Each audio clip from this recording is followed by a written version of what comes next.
Hey guys, crew of Blind Wave, I'm Eric. I'm Rick. I'm Calvin. I'm Aaron. And we're here to react to a movie chosen over at the Patreon of Blind Wave, which is patreon.com/blindwave. This is Hamilton. What do you guys know about Hamilton? Present. I know that it's a musical. Yes. Right? And Eric was there a has seen president? it like Was there a president? 80 This is President times. Hamilton? No, he was never a president. No, he was not. No. Though he is on $1. He's on the $10 bill. I thought Benjamin Franklin was the only one that wasn't a president on the dollar Nope, bills. Hamilton as well. The hell he doing? Hamilton was... You're gonna find out. Yeah, we'll learn some stuff, because this is going to be a fun little journey in American history, told by... this is the story of America, told by America Today, which is a multicultural cast, which is an interesting part of the show. I have seen Hamilton. I really enjoy it. These guys have never seen Hamilton, and we've never really done a reaction to this, which is primarily a musical-based show. So it's going to be a little interesting. It's a show? There's episodes? No, it's a play show that you go to. This was recorded. No, it's not, Calvin. It's not. This was put on Disney Plus towards the beginning of the pandemic. I think they were maybe planning on going to theaters and stuff, but they ended up throwing on Disney Plus and it did pretty well. This is the original cast of Hamilton. Like, I don't know, they all had to kind of come back because some people had left the show already, but they got like the original cast to come, and they filmed this over the course of 2 shows. So they edited together in a fun fashion. So this wasn't made to be a thing, it was made as like this is just play? Yeah, this is a stage production. So this is like if I filmed 2 stage productions, just put them into one. Yeah. The best takes into So there's one. an audience. There is an audience, though. The audio, they're pretty good with the audio. Whenever they want you to hear the audience, it's there, but when they don't, it's So this isn't like Rent. This is like Rent. Yes. Yeah. Like it's not like a movie they put in theaters where it's like a movie. Yeah, it's not Adapted. like the Phantom of the Opera movie with Gerard Butler. It's like the 25th anniversary Phantom of the Opera play that they recorded. Okay. So it is like that. Okay. But it's called the Hamilton Film, and we're going to be checking it out. It is going to have a slightly different format because it primarily is a lot of music and it's a lot of lines, and we're going to have subtitles on and stuff. But to be able to really talk about it, there's not a whole lot of downtime or establishing shots that we usually make our quip or two. So we're going to kind of be stopping periodically as we go through. And so our normal discussion, which is usually at the very end, is going to be kind of splintered through. Okay, all right, well, let's learn a little bit about American history, Alexander Hamilton, and hip-hop. I was a bastard, orphan, son of a whore, and a Scotsman dropped in the middle of a forgotten spot in the Caribbean by providence, impoverished and squalor. Grow up to be a hero and a scholar. But the word got around, they said this kid is insane, man. Get your education, don't forget from whence you came. And the world's gonna know your name. What's your name, man? Alexander Hamilton. My name is Alexander Hamilton. There's a million things I haven't done. Just you wait, just you wait.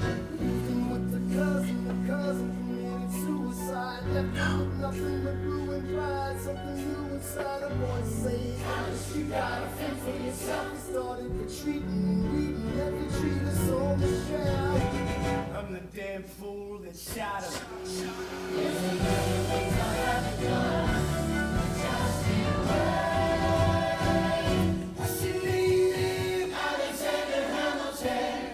All right, we're going to pause it right there. So I just wanted to get your guys' thoughts on, like, just the opening of this and what we can expect from this reaction. Like, obviously, hip-hop.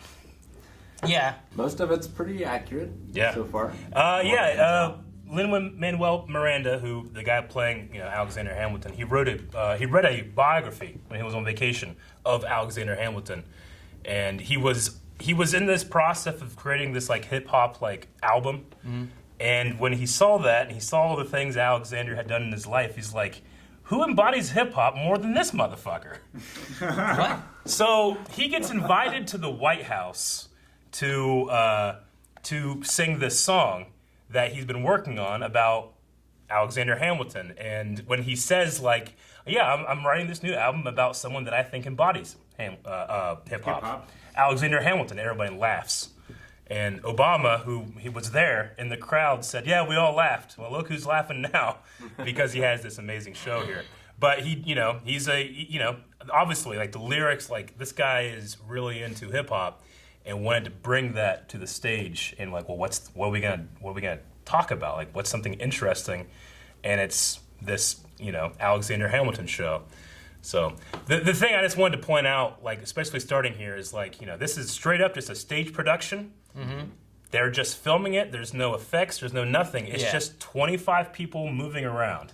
Yeah. Yeah. So like as we go through the show, I just think it's interesting to remember, like, this is just, that's all that happens. There's no like, they're doing everything like in front of you. There's no like stagehands moving shit around or anything like that. I really it's like just how the the company. set pieces are just changing.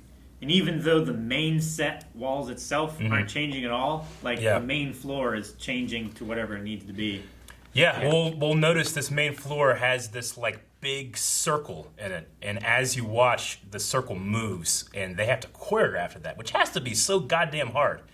But anyway, so like so far, like I don't know much about Alexander Hamilton. Yeah, but like character-wise, there's more about amongst everyone else. I feel like than him right now. Yeah. You know what I mean? Like Exactly. he's just so.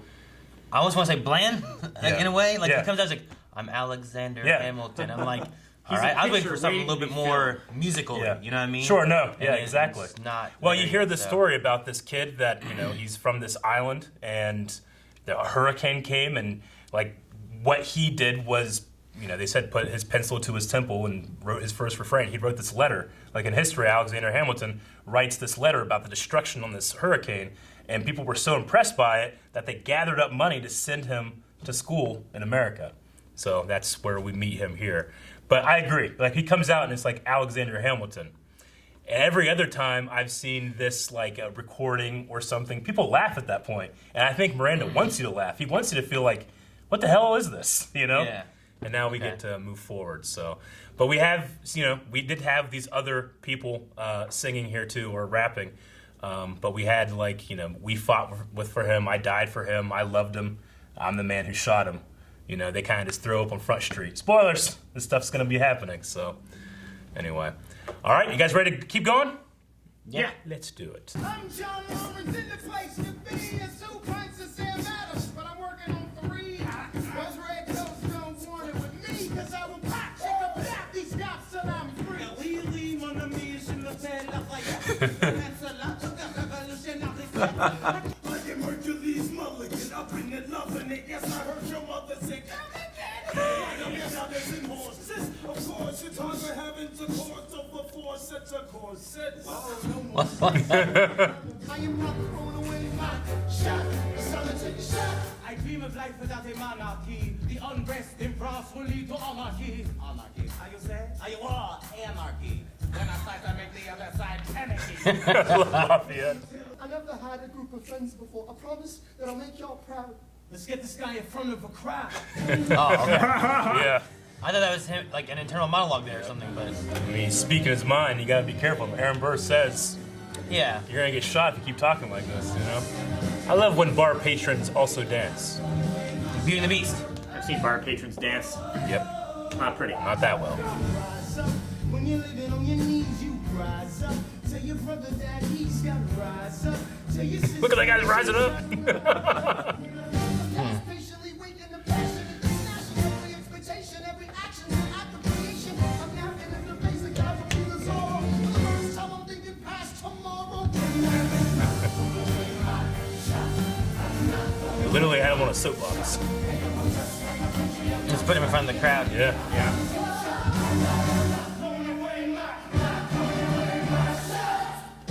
All right, so what you guys think of that one? Interesting. Yeah? Hamilton wasn't an abolitionist. What does abolitionist exactly mean? Abolitionist means wanting all slaves to be free. Well, he actually did write some essays on the subject, but Lawrence was the one that was really going for abolition here. Yeah. John Lawrence, I think they said his name, which is the guy on the left there.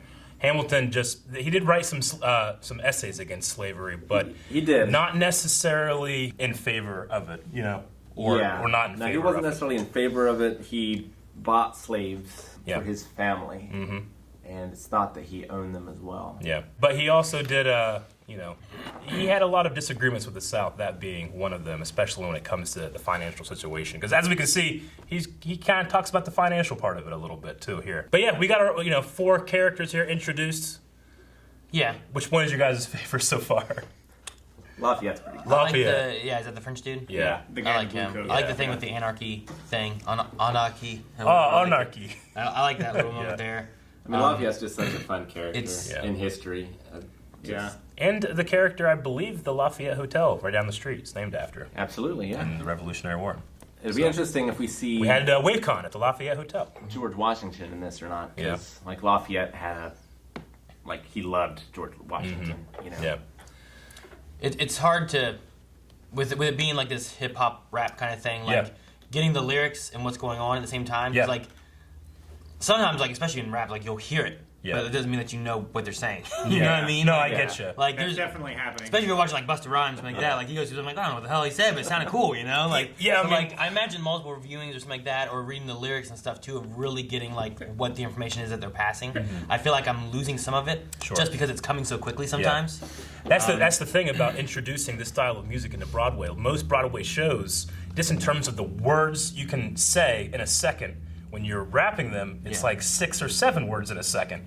So he fills up this entire thing. This, the script for Hamilton is this much bigger than other scripts because he literally has 10,000 words in it. Yeah, like there was something like I really want to hear what it was because it was about like the state of our nation and the nation of states thing that he said, and I was like, damn, wait, what did he say and how did he say that? Yeah. But Are we a nation of states? And what's the state of our nation? yeah, it was something like that I was like, that sounded really cool, and I wanted to kind of like. I wanted to like kind of relook at whatever it was. I mean, we can so. absolutely do that because of the nature of how we're formatting this one. So that was when he was on the soapbox, correct? Yeah, he was in the soapbox and stuff too. So. We need to handle our financial situation. Are we a nation of states? What's the state of our nation? Okay, yeah, I like that with like kind of like the financial thing and stuff. There's a few parts that gets a little faster and stuff too. It does. There's the blue light thing that I thought was like an internal monologue thing, but then they moved and were talking during it, and I'm like, well, maybe that's not what it is. So I'm not quite sure why they did it twice during this. They did it twice. The first one was more like him realizing, holy shit, I'm just talking unfiltered. What are these people going to think? Because we saw Aaron Burr, he came in and he was like, guys, I'm with you, but you got to be careful. You're going to get us killed. Yeah, and he leaves as they start getting ramped up, and he's inspiring these people. And he thinks, oh, I just lost Burr, who I introduced myself as like, hey, I'm a fan. Yeah, no, I get the concept of what he's saying and why. It was more of like the reasoning of the blue light. Yeah. I'm like, is he saying it out externally where these people are actually hearing what he's saying? Because they seemed like they responded. And then the second time they did it, like everyone froze, and then the light was just on him. Like, okay, maybe this is an internal monologue, and the other one was just a happenstance. I'd have to see what the lines were, but maybe the blue light stands for things that he actually said or wrote. And like that's how they indicate. Yeah. Maybe. Well, I mean, they are moments of introspection. Like there, when he's like, he's apologizing. I'm sorry, I know I come across really hard, but I've never really had friends before. I promise I'll make you all proud. And there's that moment, and then Lawrence gets up and is like, hey, let's get this guy in front of a crowd. Like they are with whatever he's saying, So he has like a moment of like, should I do this? And then the second one where he's talking about, I imagine death so much it feels like a memory. Like that's a moment of introspection too. Like, how far am I willing to take this? Would I die for it? So it is external that he's talking though. Like everyone can hear him, it's or a little bit. I think it's both. It's showing that he is speaking these things, but these are things that he almost questions himself as well, as opposed to. See, the cool thing about the show that I really like is that it takes rap and rhymes and how fast you are, how clever your rhymes are, and compares that to intelligence and like free thought. Like, does this person, if they just regularly, sing, like how well are they doing? I think correlates to how intelligent they are. Like Aaron Burr is kind of a little slower and he steps back. Like Hamilton goes right in and he won't shut the fuck up. That's why Burr is like, talk less. So there's a little bit of correlation there. Like, in the beginning when the other 3 guys are kind of sitting there, they're just like rapping about sex and, stuff like that. Yeah. But then when he inspires them, their raps become more complex. Their rhymes become more interesting past those things because like that, it's like Hamilton's intelligence has affected theirs. He's like elevating their. Yeah. Did they say 76 or 75? 76. Okay. Yep. So, All right, well, we got introduced some new characters, so we're gonna move on. You ever heard of the millennial woe? Like, a lot of people that write things today put a lot of woes in their whoa in their songs. Did you catch in the last thing he said he was only 19 years old? Yeah. He didn't think he would live past 20. Yep.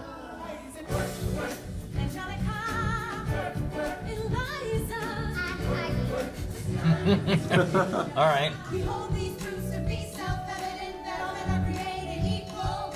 And when Young Thomas Jefferson will compel him to include women in the sequel. Look at this guy reading the book. Look how intensely he reads this book. It's amazing. I don't think he's reading anything. Look at him!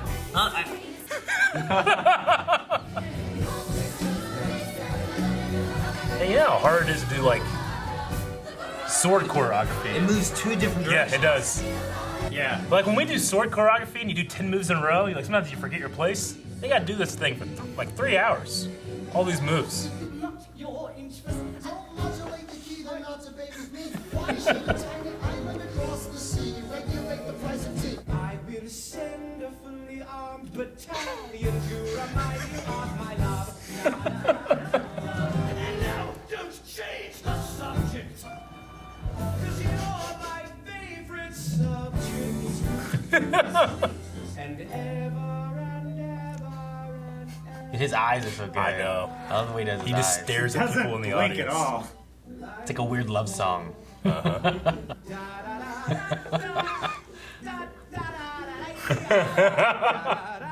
Yeah, it's the not blinking thing Yep. that just like makes it so. It's so comical yet so threatening. Yeah, it is. So psychotic looking.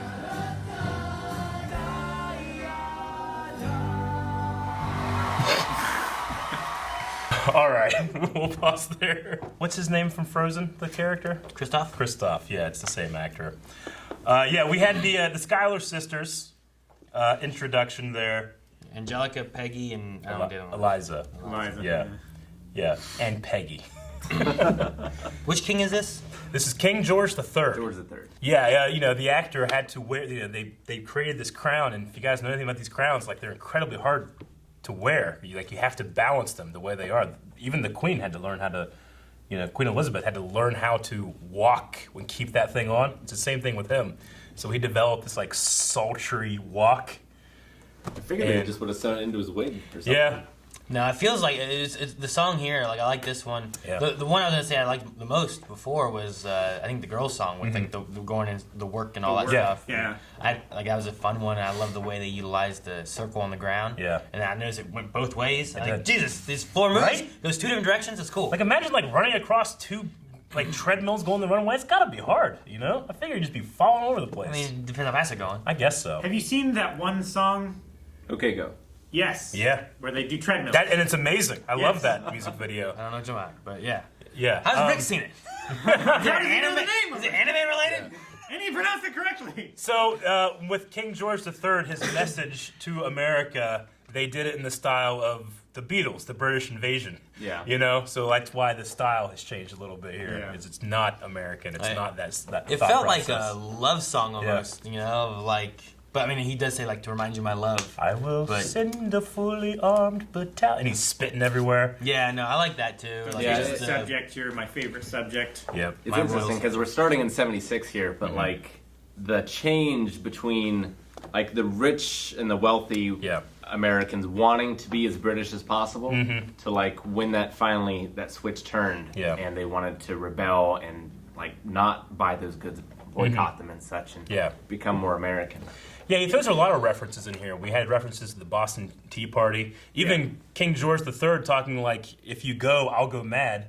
He eventually goes mad, you know? Yeah. So while this, you know, the actor here talks about, like, when I sing, I just tend to get wet. I spit a lot. You know, there's one part here where he just, no! And he just spits.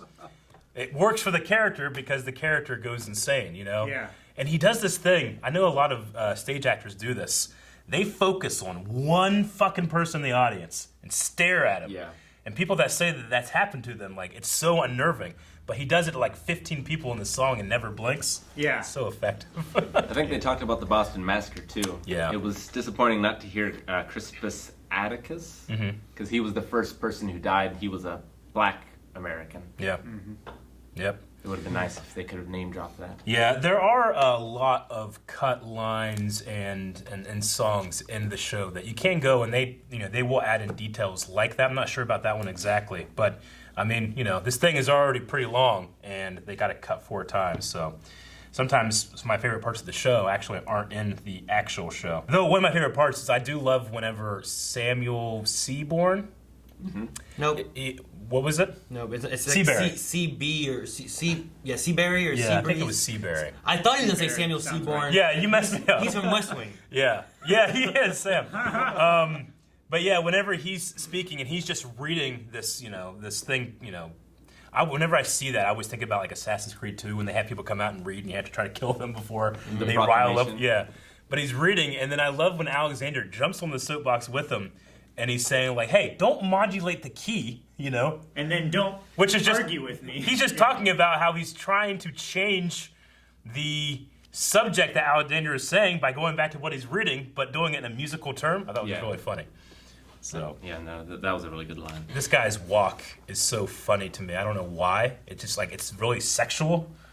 And Beyonce, who went to one of the first shows of this, said that she saw that and was like, "I'm taking that walk." So every once in a while, if you see a Beyonce performance, she took this guy's walk. That's amazing. It's amazing. This guy was something that Beyonce wanted. Yeah. I believe he and maybe 1 or 2 other people were one of the ones that he was part of the original cast, and then like after a year or 2, they move on. They have to do like 8 shows a week. Yeah. When he moved on. How long has Hamilton been out? Like, When was it out? It's been out since 2015 at least. 2014. I think this is 2 years or so once they recorded this, which is in 2016. So maybe it's like 2014. It's been a while, Yeah, I've been wanting to watch it for a while. Yeah. I mean, it's... Well, I don't mean like just this, though. I mean just Hamilton. Just the play, play. The play was, it's famously impossible to get tickets from. The tickets would skyrocket and stuff. Yeah. There was a YouTuber that I watched that got his best friend and his girlfriend tickets, and they were $20,000 a piece. Jesus, that's crazy. I wonder if they're cheaper now. They're probably cheaper. Probably. Cheaper now. Well, like also if it's because being released, or if it's more. Well, it's also that most of the main casts have switched out.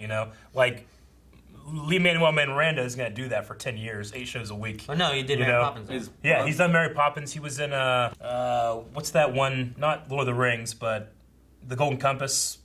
Oh, Dark Materials. Yeah, he's in that as well. Yeah. He had said before we had made Hamilton, it was like he was kind of tired of being like casted as the best friend to a Caucasian guy. Like that was his entire career. There was never main characters, so I'm like, well, I'll just write something. And then he ended up being in Hamilton, and then it's like, well, I don't look like Alexander Hamilton. And I was like, well, fuck it, who cares? Just tell the story. So who's the 3 friends he has in? It's Lawrence, Lafayette, and Hercules Mulligan. Is that a real guy? Yep. He's a tailor. He's a tailor's apprentice. You write the first name. Got that name wrong. Yep. Mulligan. Lafayette, and who was the other one? Lawrence.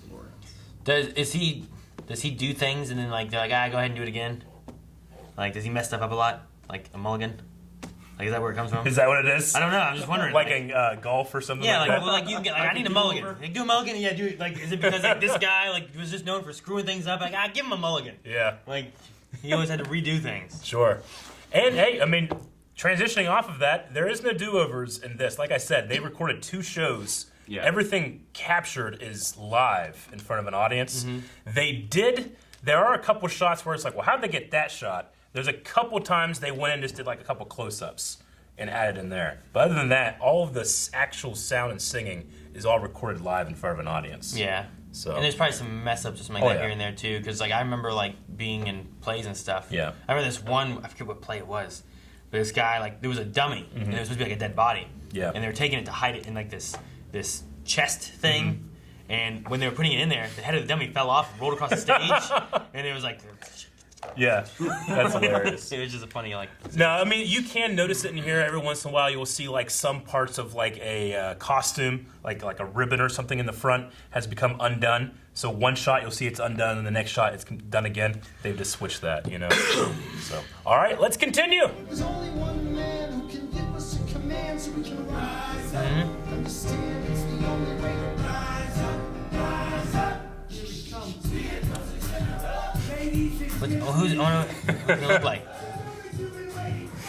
He's back there.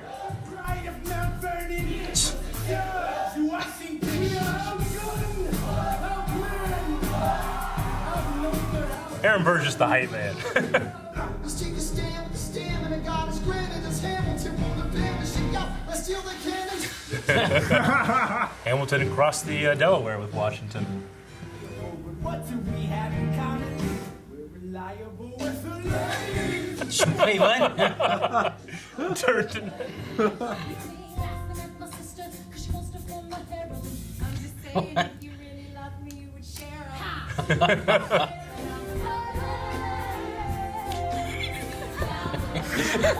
The father. Peggy confides in me. Angelica tried to take a bite of me. No stress.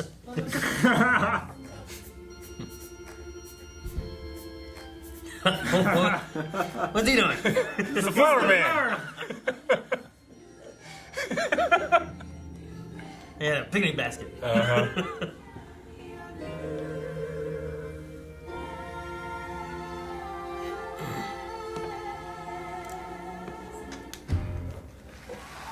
All right, we'll stop there because we had some other stuff here too. All right, Rick, you were saying like I wonder if Washington's gonna be in this. I mean, I figured he would have had to. Yeah. I agree with you, Eric. That's my favorite one. What? I like that. Rise Up. Rise Up? Yeah. Yeah. Oh, I think even Helpless. Helpless is good. I like love Helpless Helpless a lot. here. But no, I love the entrance of Washington because I love Aaron Burr's like, ladies and gentlemen. You know, he's like hyping it up. The Pride of Mount Vernon. Yeah, right. It was good too, where like Washington, he was like confident when he was with people. Yeah. But like when he was talking to himself, he was very like worried and unconfident and not sure if he was fit for the job. And that's very true to life in his letters to like his wife Martha. Yeah, he's talking about how like everybody's propping him up and like embellishing his elegance, his eloquence, you know. But he's just worried because all these people that he's leading, they're leaving, you know. It's a mutiny. Like they're fighting this giant empire and they're just these small colonies, you know, and they're looking to him. So he's looking for help and he finds it in Hamilton. Not Aaron Burr. No, decidedly not. I kind of like that, you know, close to doing your way out, like segment of it was pretty Yeah. Yeah. I tell you what, they get a lot of mileage out of rhyming Burr with Sir. Yeah. There's a lot of Burr and Sir, but it makes And for... Bursar. And the Bursar. You punch the Bursar? Bursar? Yeah. So, yeah, Alexander is seated at the right hand of the founding father, Washington. And then, pretty And they had quickly... a cat named after him. Yeah, a tomcat. That's true. Yeah, I like that. Yeah, that's funny. Yeah, Hamilton be like, that's true. There's a thing in here where it's like you're seeing the things play out, but it's also a story being told to us too, so the characters kind of break the fourth wall a little bit. Yeah. You know, like Aaron Burr is like, ladies and gentlemen, he's telling you the moment you've been waiting for, you know, which is Washington coming in. Yeah.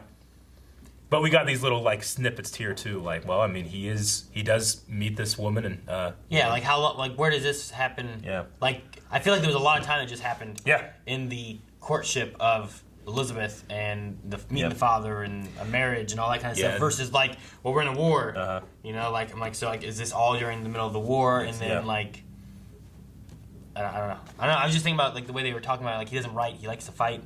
Kind of thing. Like, he doesn't want to be a secretary, even though he ends up becoming a secretary for Washington. It's like, well, if you're gonna do it for the number one guy, not Knox or the other dude, you know. So yeah, but that's the thing. He wants to fight. Like he said whenever he met Washington, like, you want to be a martyr, and he's like, yes. And he's like, well, dying is easy, living is harder. Yeah. Which I really like that from Washington. I love the guy that plays him too. I watch a show called Bull, and he's in that, like that actor.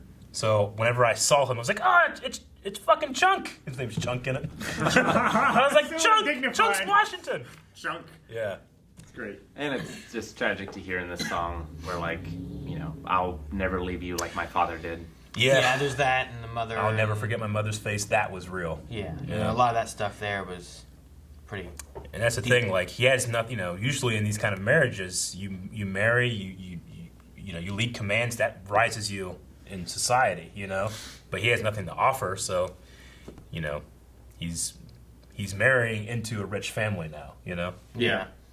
I like the way that it started off. Because I didn't think it was going to go in. Ladies! He's like, wait, what? We're reliable with them. Yeah, exactly. There's like, hey. I'm like, what? And then he just started dancing and doing stuff. I'm like, oh, this isn't where I thought it was going to go. Yeah. And then I love in the Washington song too, like when he's talking about, like, you know, when the cannons are going off and he's like, boom, there's a southern tip. There's you know, talking about those things. But Hamilton comes in, everybody else freezes. He comes in and he talks about, like, he does this too in the battle at New York. He steals cannons off a British ship and fires on them. You know, so people were pretty impressed that he did that.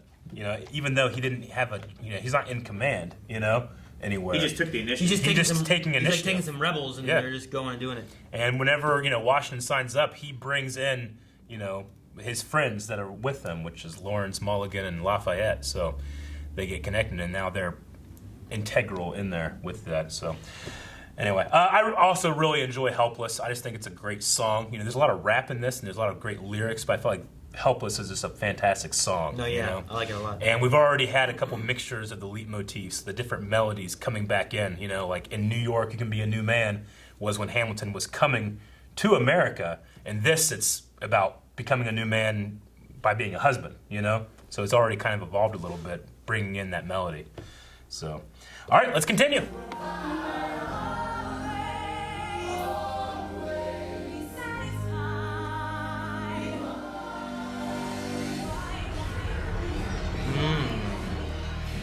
You might be going with what I was saying about earlier then.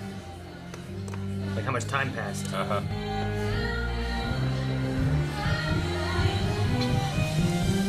That's cool. Yeah. I kind of wish you didn't cut so much there. Yeah.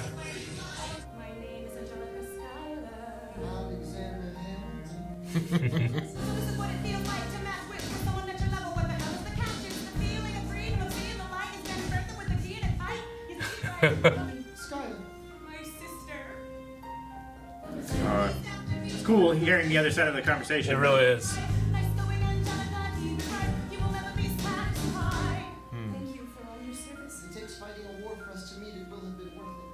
He's a little more confused this time.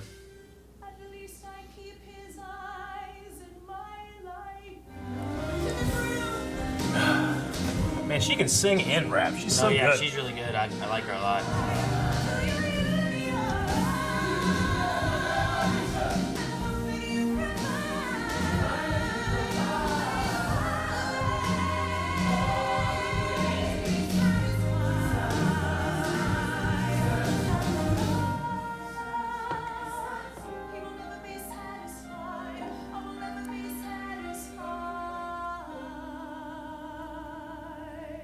I'll pause it there. All right, what'd you think? Oh, that's my favorite one so far. No, she's really good. Yeah, Satisfied is so good. I love the rewind moment. Yeah, I wish it wouldn't have cut it. I wish we would have been able to just kind of see what they're doing. Because I feel like the way they're using the spinning stage and the way they're moving and everything with it, and like they're taking things the way they do it. Mm-hmm. Like Elizabeth, like she had her like wedding hair thing on, and then she didn't have it on, and then it came back on as they went back in through time and stuff. So no, it was fantastic. It would have been cool to just be able to kind of watch the reversal. I agree. I know the point of the film is trying to give you the best angle on everything, but there is that element of like the best seat in the house is 15 rows back in the stark middle. You know, that's generally when things are made for. You know, so there's part of me that wants to be able to just see that. So you can appreciate everything at different moments. You want to see the magic happen. Yeah, but I mean that's the problem of bringing a stage production to something like this, and why so many people went back all the time to see Hamilton. You know, people would go see it 20 times in a row and never feel satisfied. You know, and this had some of my favorite lyrics too. Yeah, particularly "Hunger Pang Frame." Yeah. Such a good line. Yep, intelligent eyes in a hunger-paying frame or something Just like the that. rap that she had in general was really good too. Yeah, and some elements here of some actual recordings utilized in the live performance too. Like, you know, she had her first line of like, "I remember that night." You know, like it started playing like before she actually started singing it. So they recorded that line, and then it kind of features into that whole rewind thing where she actually starts rapping before she starts rapping. Really cool, effective way of doing it, I thought. So, anyway, yeah, I wanted to get our thoughts on that one just because it's one of my favorite parts of the play. I love that song and how we revisit, you know, a scene that we just saw. You know? See, I thought when it started saying rewind, like it might go back into like some of the war aspects of things that were going on during that time that maybe we missed. Yeah, but it didn't. No, it didn't. But what you did see is like Alexander and her have the same exact lines, but they're way different now. Like when he is speaking to Eliza the first time, he's like, "Oh, the war would have been worth it for me to meet you." But the second time, he's kind of saying it like he doesn't know what to say because I'm kind of into this one. But you know, she says the reasons why she didn't go for him. She prejudged him because when she asked about his family, she knew that he was immediately poor. Yeah. And her she utilization. said she had 3 truths, which was one that they had no son, so she was the oldest. She had to marry rich. She had to marry rich. Yeah. And then the second one, dang, I forget what it was. I remember there was 2. I didn't catch what a third one was though. I was like, what are the 3 things? Yeah. So. I think the third one was that, well, at the very least, Eliza will be a good woman for him. She's a good person. She's kind. She will be a good wife, I think is the third one. Okay. So, anyway. All right. I know I just said no more stopping, but all right, I'm going to stop a lot less. You're like, stop I had to for that one. I was like, I hope he stops after this one. Yeah. This one's real good. Real good. Yeah. All right. We're going to continue. There's hope for all rest after all. There's a glass to freedom. Hey, something you will never see again. Actually not poor up. Look at this. Married to a British officer. Oh, shit.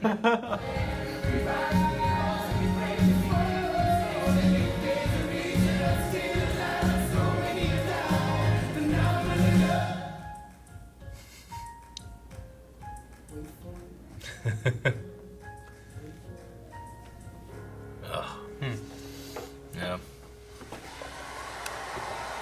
Man, that guy can sing, can he? Yeah. I like him better than Hamilton. Yeah, I know. Oh, the bullet. The bullet. Instead of me, he promotes Charles Lee, makes him second in command. I'm a general. What? This guy. Everyone attack! I'm sorry,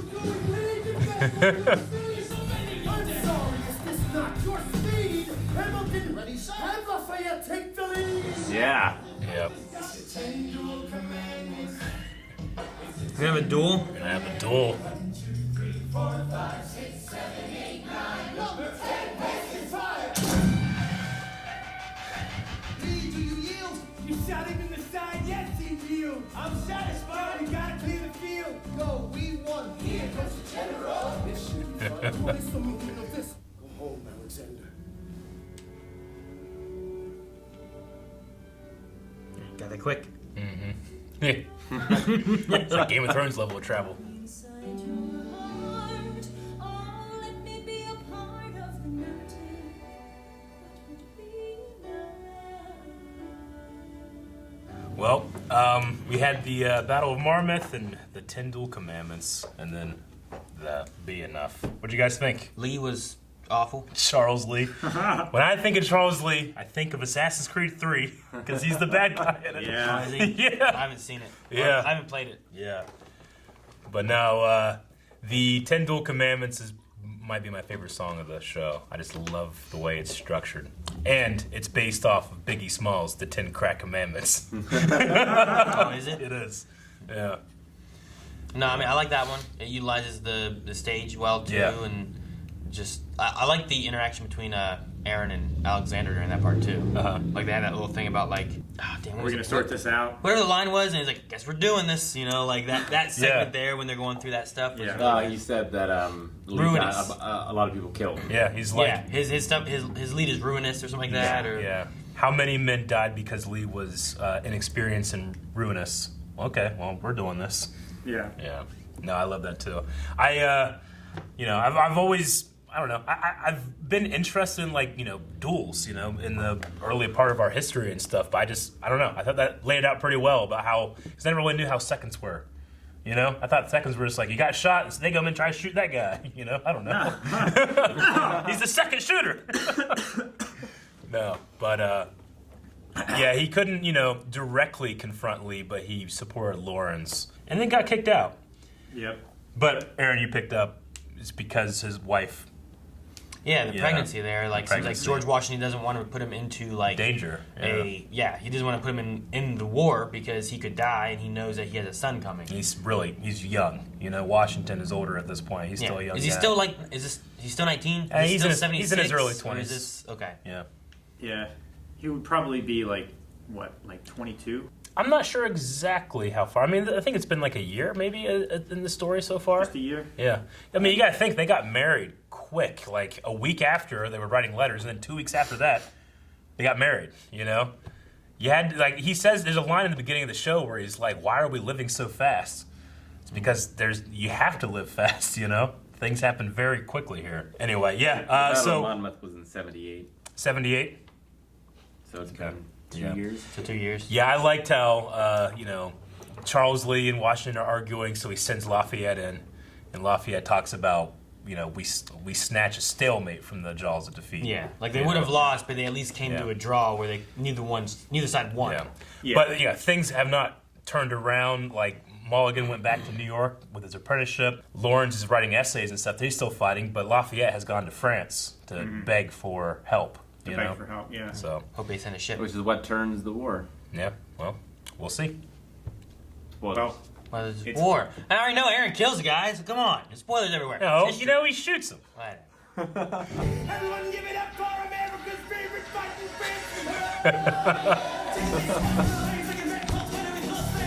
Dang.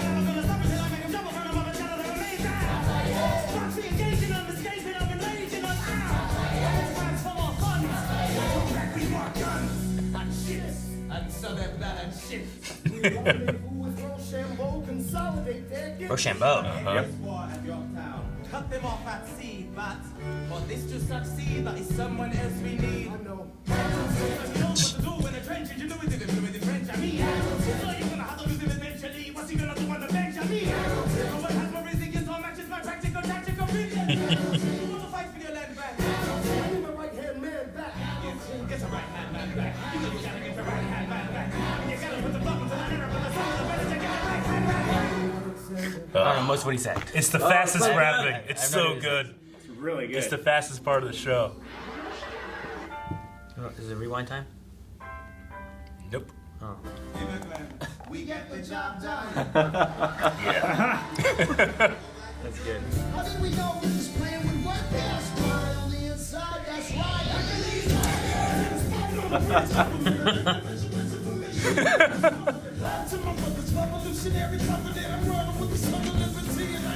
Sons of Liberty. Yep.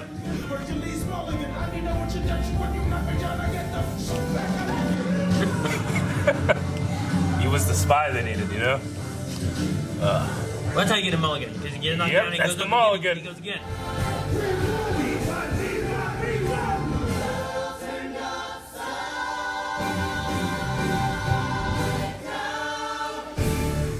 All right, they won.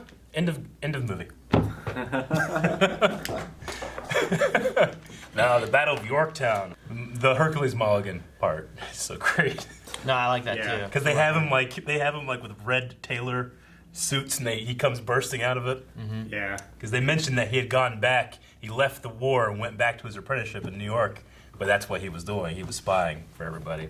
He was making clothes for the high command. Yeah. And I take their information, their measurements, their information, and I smuggle it up to my brother's revolutionary covenant. Rolling with the Sons of Liberty. Yeah. We had, obviously Washington talking before that battle when he actually gave Hamilton command, talking about his mistakes as a young man too. I don't know if there's any what the history of that or anything is, Rick. Yeah, I mean in the French and Indian War, he led a command into a trap basically. Yeah, and it was a massacre. Yeah. Nothing went well. He was of high station, so he was set free eventually, but it was a total disaster. And a lot of his early stuff were just disasters. Yeah. Which, there was no indication that he was going to lead America to victory, really. It's amazing that he was leading stuff during 76. He was a general there. Luckily, he had some good people with him. Yeah, he had a lot of doubters, and they were rightfully doubters, but he proved them wrong. Like Lee? Well, Lee's not that great, but what he did have was Lafayette. Doubter. The doubter. Not that Lee's great. What? Why did I say that? But no, I love the part with Lafayette jumping up on the table. That's the fastest part. I think he gets to 12 words a second in those lines. Yeah, I don't have a clue what he said. There was something that was going pretty damn quick. I was like, damn. Okay. I'm taking these reins, making redcoats redder with bloodstains.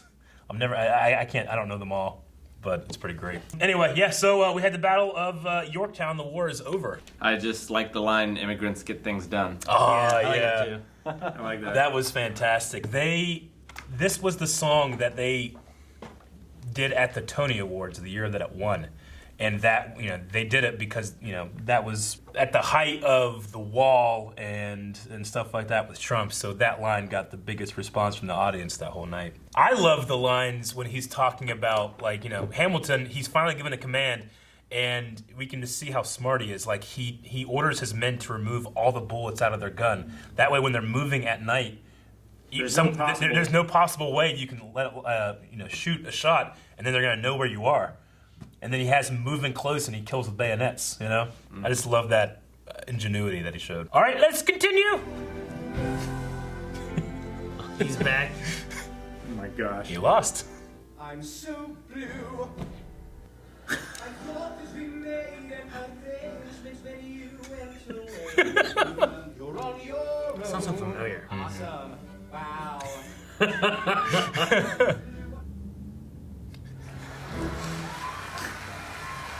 I like the blue stomp. Yeah, that was great. I'm blue. If you don't want to say it, you have my eyes, you have your mother's name. I finished up my studies and I practiced law. I practice law, Burr work next door. Knows and proposes his own form of government. His own plan for a new form of government. Talks for 6 hours. The convention is listening. Right, young man. Who the F is this? In the end, they wrote 85 essays. John Jay got sick after writing 5. James Madison wrote 29. Hamilton wrote the other 50. Look how mad he is.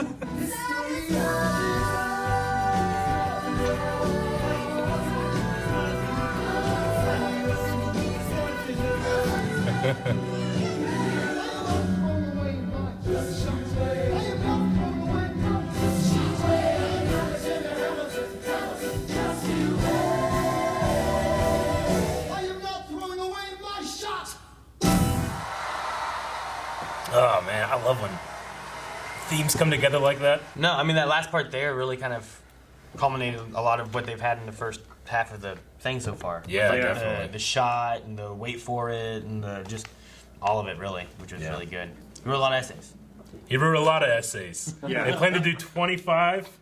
He ended up writing 51 in 6 months. Yep. The Federalist Papers. He wrote more than twice what the 3 of them should have written. Yeah.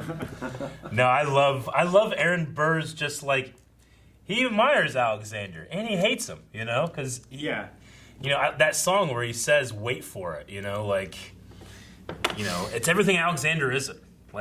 Burr has so much to lose. Alexander has nothing to lose. Well, he also kind of almost sounds like he's waiting to see where the ball falls to then decide where he's going to stand. Yeah, rather than choosing a side to stand on his own. It's easy to be here now and look back and think that all of this was inevitable. Yeah. That we would win the war, that the Constitution would be the Constitution, but like none of that was certain. Yeah, all of it was unlikely. And it's not like early on, like Aaron Burr chose that they should be fighting against, Britain or anything, And it wasn't like he was choosing to side with Britain either. Like he ended up fighting on the other side, but it's like he's waiting for other people to make a decision, and then once he see where things are rolling, I'll go over here now and do this. Yeah, I mean Hamilton sizes him up, and the very first time he meets him, and they go to the bar that night, and then he says, "If you fall for nothing, Burr, if you stand for nothing, what will you fall for?" Yeah, like he sizes him up. Burr is like that. He does that.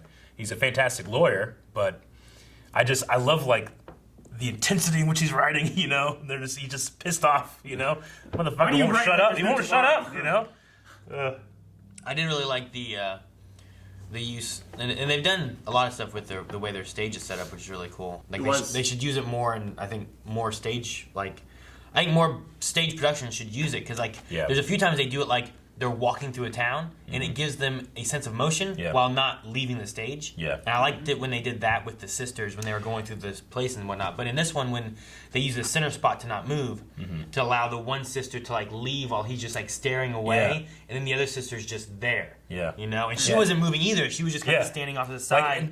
Angelica takes off like she's almost sailing away. She said she's going to England. Like she sails away, and then as that happens, she comes in and fills her spot. Yeah, she just fits into the spot, and it was done really well. I liked it a lot. And Washington comes in on his siege tower. Yeah, he does. I was gonna say, how awesome would it be to be in a stage production where you're singing, and there's 8 guys pushing you around, and you're singing to your counterpart from 20 feet up. Yeah, Washington, he's one of my favorite singers in the show. I feel like Hamilton's better at rapping than he is singing. I feel like Burr is pretty good at both, but Washington is really good at singing. He's not the strongest rapper, Angelica can do everything. Angelica's really good. But I need more Lafayette. Lafayette's a great rapper too. But once the war is over, there's not a whole lot of Lafayette. Now he's busy in He France. said that he will return to France, and he said Alexander says we'll be with you when you do. Yep. All right. Well, that was intermission. You simply must be Thomas.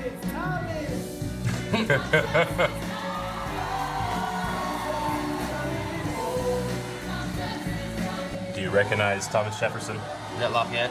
Yeah. So what did I miss? What did I miss? Just changed up. Yeah. He just missed the whole war. Where have you been, France? We have to win. What did I miss? I just love him dancing at him. That guy's just staring at him. Yeah. He's dancing around everyone else is like, I know. Like, hey. Are you ready for a cabinet meeting? You ready? Life, liberty, and the pursuit of happiness. We fought for these ideals, we shouldn't settle for less. These are wise words, enterprising men quote them. Don't act surprised, you guys, cause I wrote them. Now, when Britain taxed our teeth, got frisky. Imagine what's gonna happen when you try to tax our whiskey. Thank you, Secretary Jefferson. I just love this rap battle. So good. Sitting there useless as 2 shits. Hey, turn around, bend over. I'll show you where my shoe fits. You don't have the votes. You don't have the votes.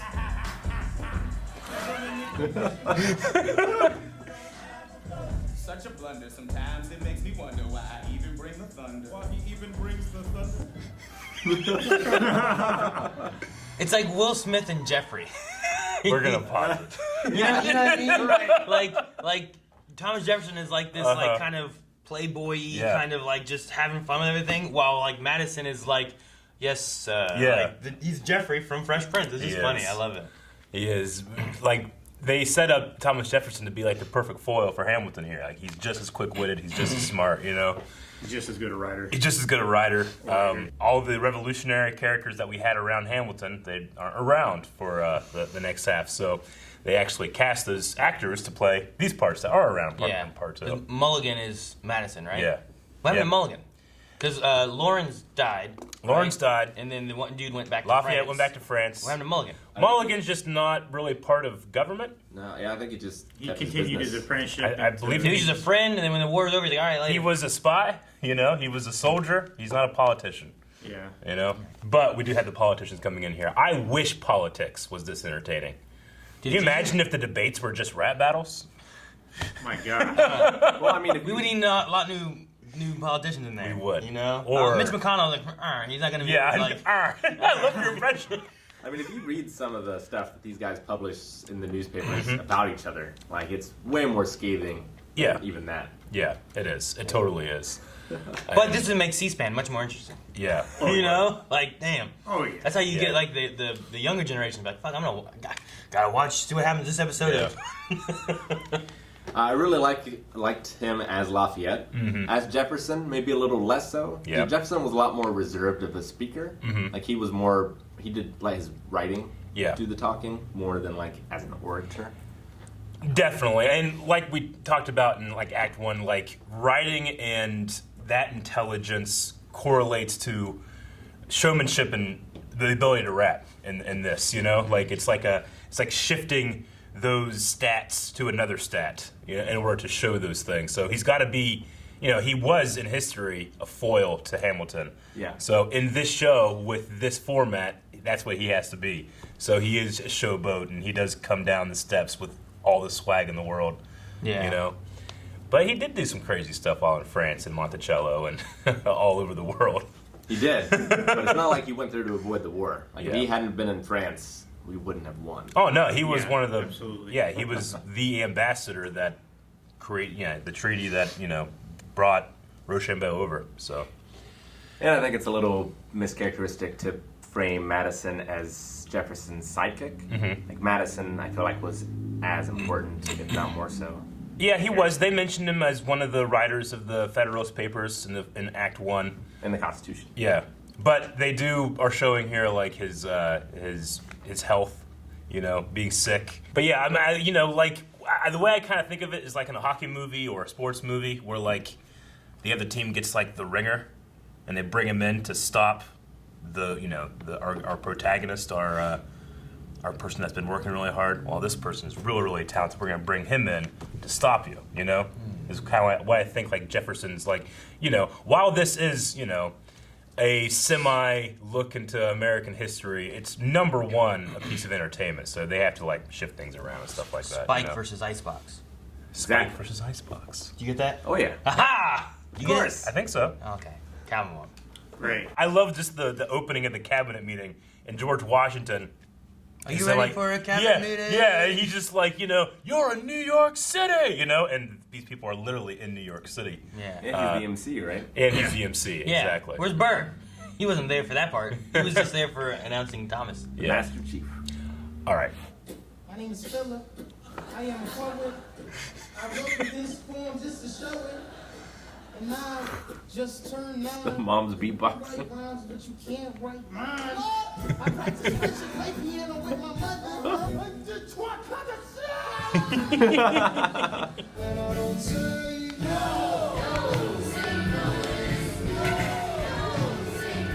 Nice, cause I'm Peggy. Yeah, right? Dear sir, I hope this letter finds you in good health and in a prosperous enough position to put wealth in the pockets of people like me down on their luck. You see, that was my wife who decided to. Talk less. Smart. You got paid for it. You got nothing if you wait for it. Wait for it. But the dream in the dark will do. Watch the tablecloth. Just nice. Amazing.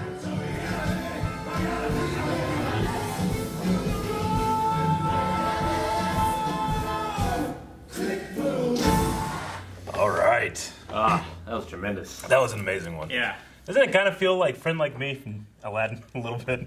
The cadence and the way he's singing. Never. Maybe. There's a few songs where I'm like, man, some of these sound familiar Yeah. for stuff, and I don't know what it is Yeah. or why. With that one, I'm assuming in history, like, they came to a deal, no one knows what happened. Yeah, so it's you have, conflicting like, reports. the ideas of, like, this is what Thomas claims. I like Yeah. that segment where it's like, Thomas claims, and they just keep having Yeah. things that he's claiming and stuff. Yeah, I mean, Yeah. the thing is, like, everyone thinks they get away from the deal with the best part of the deal. Yeah. That's why they both think like Madison and Jefferson, they are going to have the capital in Washington D.C.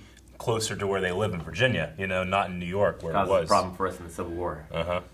Yeah. They get that, but Hamilton still gets his votes to create his financial thing, which is exactly what he wanted. He didn't care about the capital. Yeah, we'll have the capital, but we'll have the banks. Yeah. But yeah, I love that. I mean, I think, what's his name? Leslie Odom Jr., this actor that plays Aaron Burr, he really does feel like the star of the show because he narrates and he has these different views from Hamilton, but I just love the way Hamilton mocks him. Yeah. He's like, you don't get what you want if you wait for it. You need to go dig it now. You know. And it's a way of using the songs too that they've already used to kind of bring them back in. It's kind of like the way they always say Alexander Hamilton. They always say it the same way of the first song. Yeah. Every time they say it, regardless of how the music's going currently. He's like Alexander Hamilton. They always do that. He always does that when he says his name. Yeah. It's always that leitmotif. Of all the pieces I could see so far, playing in a history lesson, it might be this one. Yeah. Because just that, it's such clever writing and such an amazing take on the idea of the laws get made not in Congress, but in the dinner. bars around Congress. Yeah. Or the golf courses. Yeah. It's so important that he picked the food. He picked where people sit. He picked what they were talking about. And it kind of matches too, because in West Wing and stuff like that too. Sure, Congress is going in and they're having their talks and stuff, but it's the people that meet at dinner and at the bars and have the conversations behind closed doors of that's when people change their minds or decide to vote in and stuff. Usually, is because there's other conversations outside of Congress. Yeah, and I mean, the American people can vote on who's in Congress, but they can't vote on who's in the room when the real decision gets made. Yeah. And it's similar where they say, too, of you're voting for who's in Congress, that's who's making the decision. So you're not necessarily always voting for the decision. Yeah. You're voting for who's making the decisions. And it's all about compromise, ideally. Yeah. It is, but I mean, there's a lot of battle, in this, He says in the beginning, Thomas Jefferson came back, pissed Hamilton off so much that they created a two-party system. This is, the founding fathers feared the two-party system, but here it's literally them creating these parties and battling out and trying to compromise and get what they needed, Didn't they have more than that originally? There wasn't was a five-party or something? It was the Federalist and the Anti-Federalist. I can't say it. Federalist. Yeah. The people that went for states' rights versus the nation, And then it kind of shifted to the Federalist and the Democratic Republicans, I think is what the term was. But there were more parties at different points. I thought back in a long time ago there was a five-party system or something like that, or 5 different parties or something roughly like that, and then it shrunk down to. It shrunk down. It also switched which party was more progressive than the other, that kind of thing. I guess shrunk down is not necessarily the right word. It was mainly two parties started to rise to a stronger power. Yeah. And the other parties that were around just couldn't compete. Yeah. Because we still have the Green Party or the Liberal Party or whatever now, but they're so small. Yeah. there's. But I mean, how insulting is it to just the breadth of political opinion that all these opinions fall in this party and then all the other opposite opinions fall in this one? It can't be true, Yeah, I know. So, anyway. But we also had Hamilton's affair. The blackmail and all that. Yeah, with Miss Reynolds, who is played by Peggy. He's got something going on with each sister. Well, yeah. I mean, if you remember in the beginning, the Alexander Hamilton opening song, at one point it says, "We fought with him," and it's Mulligan and Lafayette who fought with him in the war. But literally, they switch parts, and then they're Jefferson and Madison who fight with him in politics. The opposite, not with, but against, And then you have I Died for Him, which was Lawrence saying that. You had I Trusted Him, which was Washington, who he was his right-hand man. And then We Loved Him, which was Angelica, Eliza, and Peggy. But just like Madison and Jefferson, she could be playing Reynolds or she could be playing Peggy, So they kind of seed that cast change and these people having dual roles. It makes sense for both of versions of their characters because they're wearing just white in that opening shot, or opening scene. You have no idea which one they're playing, I always thought that was really interesting.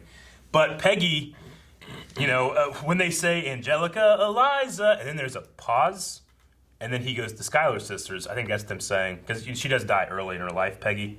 That's them saying, Peggy's no longer around, But I also think it's cool with this dual cast thing that the man who played Philip Schuyler that gave Eliza away to Hamilton is the same guy that plays Mr. Reynolds. The blackmailer. Yeah, the blackmailer, the husband of the woman he's having an affair with. So that guy gave away a woman to Hamilton twice, playing two different characters. I don't know. I like the way they do that with the symmetry, really between Act 1 and Act 2. I absolutely loved the move where, Aaron Burr isn't looking. He just jumps, and that guy has to rip the cloth away, and then he lands back on the table. It happens in less than a second, but they do this 8 times a week, I wonder if that ever messed up. Is he just slowly pulling on it until he jumps off and then he does it, I mean, it's probably he just waits for the jump and then he just... Yeah, and it's on beat, I'm sure. The way their choreography works, that's one of the things. Yeah. With having music playing, it's easier to go to the music of things than not having it. Yeah, I definitely understand that. I am so uncoordinated that it's just very impressive to me. Now, we used to, in marching band and stuff, there would be that kind of stuff too going on. But with that one, you couldn't always go with the music. You would go with either the battery, like the drum line, that would be usually in the back, or making sure you're going off of the conductor and stuff doing his stuff. That makes sense. But with it being on stage, you have less of that, football field size thing. Because you can see this sometimes sooner than the sound you're hearing. True. Yeah. So you have to kind of account for that kind of stuff. Gotcha. Yeah, if the drum line is 50 yards away, there's the time that it takes for the sound to get there. Yeah, you can't be far away from them listening for the drum line. At that point, you got to watch the conductor. But when you're closer to the drum line, they're watching the conductor, so they're in time with him. But on stage here, you don't have to worry about that kind of stuff because it's not that far away. It's all enclosed. It's not as bad. So it also makes sense too because I know one technique that people do on film sets when they need to do something very intricate over and over and over again is they actually choreograph it to music that has nothing to do with the final scene. Yeah. They just play that music on set. So that makes sense. And with that one, you have the same timing, the same beats and stuff. My favorite example of that is or it could also be on, rather than it's still music based, but it can be on a specific line, like when he says. When you say the "t" of Hamilton, he jumps or something like that can happen too. And lots of times that's for also entering for things. Got it, Rick? What are you saying?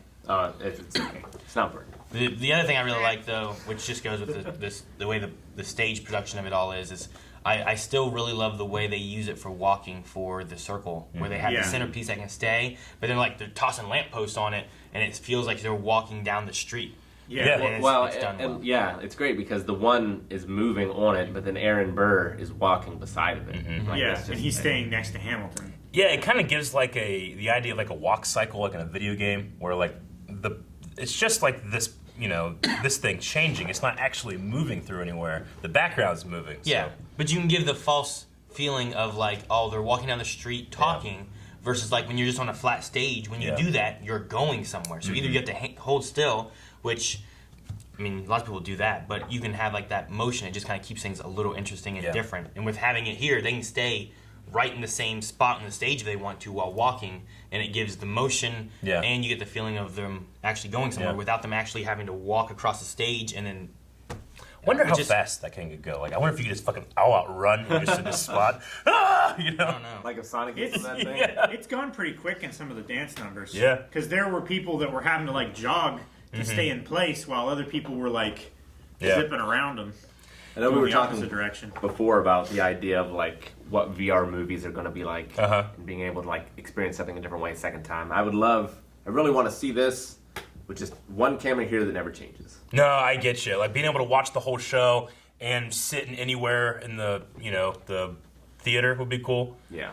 You pick your or you could go up on the stage if you wanted. Be one of the people that George III stares at. He just follows you as you walk.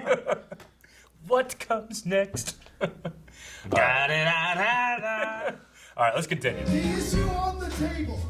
Again. Yes. We signed a treaty. We needed money and guns and half a chance. Who provided those funds? France. We signed a treaty with the king whose head is now in a basket. Would you like to take it out and ask it? Or should we honor a treaty, King Louis's head? Do whatever you want, I'm super dead. Look back at the Bill of Rights. With John Crow. So mad. I'm in the cabinet. I am complicit in watching him grabbing at power and kissing it. Washington isn't going to listen to discipline. Dissidents. This is the difference. This kid is out. That's good. I like that. Southern mother, Democratic Republic.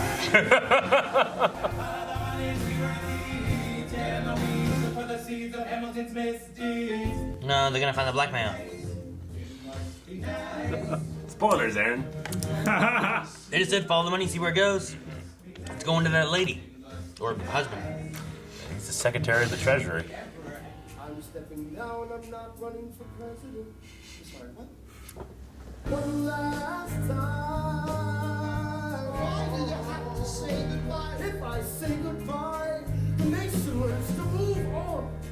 It outlives me when I'm gone. It's nice to hear a president say this. Yeah. Yeah, I mean, imagine when a king dies, things are in shambles for a while, you know? It's a power vacuum. Shall make them at home in this nation we've made last time. It's like they're breaking up. Yeah. Yeah, we're gonna teach them how to say goodbye. Say goodbye one last time.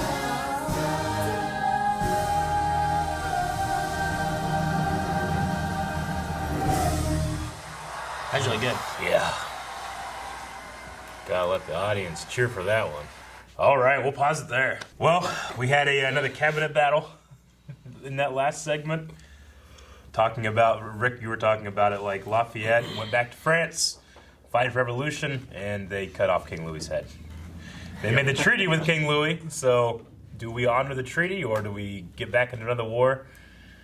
The French Revolution was such a tumultuous time. Mm-hmm. Like, it's hard to say whether or not we made the right decision. Yeah. Obviously, to go in or not, but Yeah. there was just so much uncertainty as to. It's like, well, who are we going to help? There's no leader right now. Yeah. You know? Yeah. And with being like a newer nation, Mm-hmm. like how much issues was America having as far as like Yeah. It would have thrown us into massive debt. Can we afford it? I mean, that's why, the King of England, George III, that's why he stops the war, because he can't afford it. He's already fighting with France and Spain, Just not, you can't do it. You can't pay for it.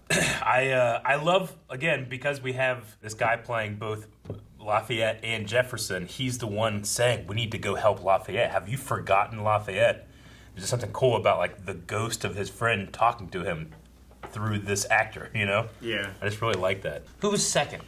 Because Thomas Jefferson was the third president, right? The Because second. George is saying he's going to step down, Yeah. so he's looking for Thomas Jefferson's going to run for president. Mm-hmm. Thomas doesn't win next. He was does not. third. He's I third. was trying to think of who was second. Adams. Was John it Adams. Was it John Adams? Yeah. So yeah, Jefferson steps down as Secretary of State to run for president. Because I was just thinking about history-wise and stuff like that too. I'm like, Yeah. well, if Thomas Jefferson wins, that's going to be bad for Alexander. But he doesn't initially. Yeah. He wins later on. But he won't have maybe John Adams in his pocket then like George Washington in the way that they're talking with this Yeah. stuff here. So I also love, like, they kind of meet each other here in the song It Must Be Nice Having Washington on Your Side.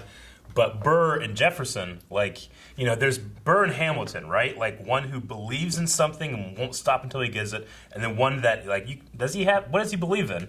What will he fall for, Jefferson believes in stuff too, but he's the opposite of Hamilton.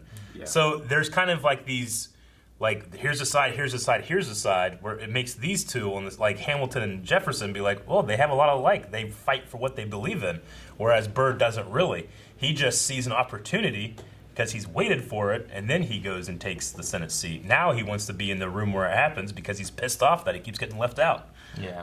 I just love that. I really like in the George Washington song here. One Last Time, is that what it's called? I don't know what it's called, but Yeah. I like how it goes from like Alexander writing the speech to where like then George kind of starts singing background with Yeah. Alexander Yeah. until they And kind they of switch. come together, Yep. and then they're singing it together, and then Alexander goes into Yeah. the background while George is like doing the speech. I Yeah. like the transition they do there on the stage of them singing and everything. And it's arguably America's greatest moment Mm-hmm. when Washington refused to become king. Yeah, Yeah. and I Yeah. love the way that he talks about like, I want this country to move on when I'm gone, and not like, it easily could have been like, well, he becomes king, and then once he dies, like they don't know Yeah. who to lead, what to do, and America could have fallen apart or something. Hamilton in history was actually accused of being a monarchist because he wanted the president to be president for life. Yeah. They would elect a new one, but not only after they died. So a lot of people accuse him of being like, you just want another king of England, pretty much, And yeah, Washington, I love it because especially watching Hamilton as we are right now, going through our last election, like this is about the transition of power. This is about creating something that outlasts you. That's not just about you, you know? And it kind of speaks to what's going on with us right now. Well, back here, do they still have terms? I don't know when terms were issued, when that started, but like, I think it's like FDR area when they started like limiting how many terms you could have. Yeah, so there wasn't a limit on the number of terms. But they still had terms? Did they terms? Like, did George still have to do like, is this the first election they've had? No, I don't think anyone ran against George after, like, he had his first term. And then he started his second term, but I'm not sure that anyone ran against him until he stepped down. I mean, but then, at the end of his second term, he just stepped down, and that was just the tradition. Yeah. So every president past that stepped down after 2 until FDR. Yeah, it's like what Putin didn't do. Never stepped down.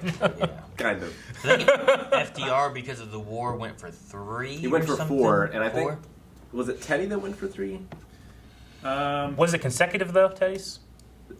I can't remember. Teddies? But there was at least one president that had 3. It's a fun sentence, isn't it? But FDR died in his 4th term. Yeah. And it was around then when they issued like, okay, you can only do 2 terms. But here in this, it shows like, you know, he wants that transition of power, but he also wants to build something that lives past him. He wants a legacy. Burr and Hamilton also had a scene talking about this other general. He died, but his legacy is that the street was named after him, you know? They also had like a song earlier in the show about their children wanting to build something that lasts beyond you. Hamilton wants that with this financial thing that he's got going on. And it's the same for everybody. So a lot of it is about legacy. I think Washington, before the Battle of Yorktown, sings a song about who lives, who dies, who tells your story, you know? You can't control any of those things. So you have to just work as hard as possible to influence the person that does tell your story. The people that do live, the people that do die. So, gotcha. Yeah, now I'm just waiting for the blackmail to come back up since they were talking about following the money. Yeah. And I imagine that meant his money too. So. Yeah. Well, I mean, he's Secretary of the Treasury. You know, it's not right. I don't believe at this time it's not illegal to have an affair. You know, but it's illegal to fuck with the government's money. So that's what they're going for. All right, let's start. We will tear each other into pieces. Jesus Christ.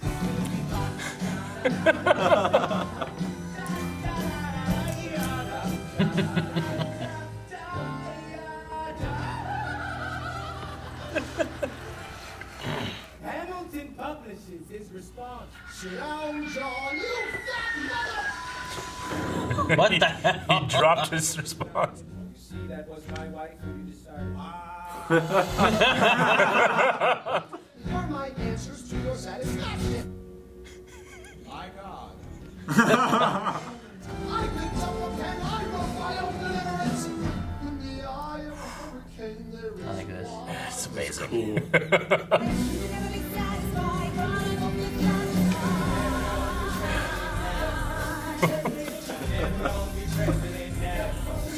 They're just throwing these pamphlets out. Is that the idea? Is? Everyone's reading it.